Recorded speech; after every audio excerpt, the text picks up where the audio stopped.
In my experience, the fundamental feeling of depression is loneliness. Loneliness that goes beyond interactions with other people and extends into the way I interacted with myself. In the depths of my depression, I not only felt like I was disconnected from the people that I loved, but from the things that brought me joy, from the emotions I was used to experiencing, and the person who I thought I was.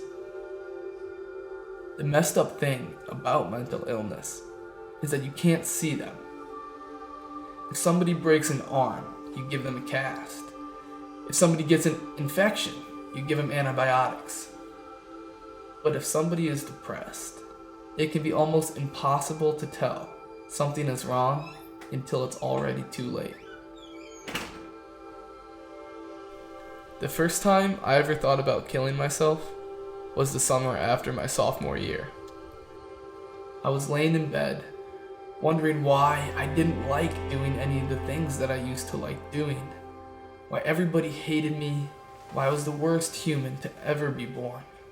I thought it would be so much better to be dead than not have to feel this way anymore. I couldn't get that out of my mind. Everywhere I went, I saw reasons why it would be better to be dead than alive. When I was running and got tired, I hated myself for not being in better shape. When I was singing and got a note wrong, I hated myself for not being a better musician. When I told a joke and nobody laughed, I hated myself for not being funnier. Eventually, the only way that I could feel anything was when I was in pain. It was the only way that I felt human. Cutting myself became a part of my nighttime ritual, and I couldn't sleep without it. The feeling of steel on my skin became an oasis, the only sensation that I could hold on to in a world that was falling apart in front of me. I refused to let anybody know that I was struggling, so I cut my hips and legs, the only parts of my body that no one could see. The worst part of this was that I refused to admit to myself that something was wrong. I thought that if I were tougher, or smarter, or better, that I would be happy, and I hated myself for not being any of these things. Because I refused to acknowledge that something was wrong, I ended up hurting the people that I was closest to. I closed myself off from my friends, I cheated on my girlfriend, I hardly talked to my parents. I was utterly alone.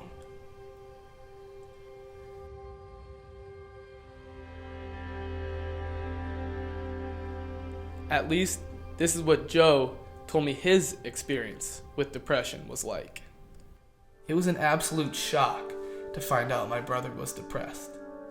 One day Joe was perfectly fine, and the next he had major depressive disorder and suicidal tendencies.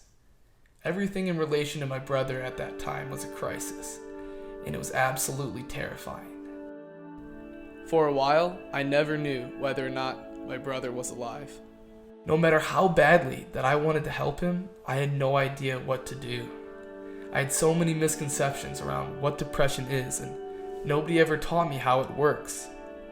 There's a lot of education and resources now for those who are struggling with mental health, which is great, but almost none for the people in their lives who are trying to support them, and I was in that situation. I had a hard time comprehending how such an accomplished and competent kid could be struggling as severely as he did. I always imagined the kid who dealt with depression as a stereotypical loner that wore all black and everybody could physically see that he was struggling. But that's the thing about mental health, is you can't see it. And because I couldn't see what was wrong, I had no way of telling when he was struggling the most. He felt embarrassed to say anything because of the stigma that surrounds mental health, and I felt embarrassed to ask anything because I didn't want him to feel bad. And the cycle continued. On top of this, I could never pretend to understand the way he felt. I had no experience to compare it to. I was worried about Joe. I was angry that this was happening to my brother. But mostly, I was confused. Confused because so many questions didn't have answers. What is it like to be depressed? How do I act around him now? Does this change our relationship? Is it okay to ask him questions about it? How do I support him when he doesn't want to be supported? Can I still relate to him?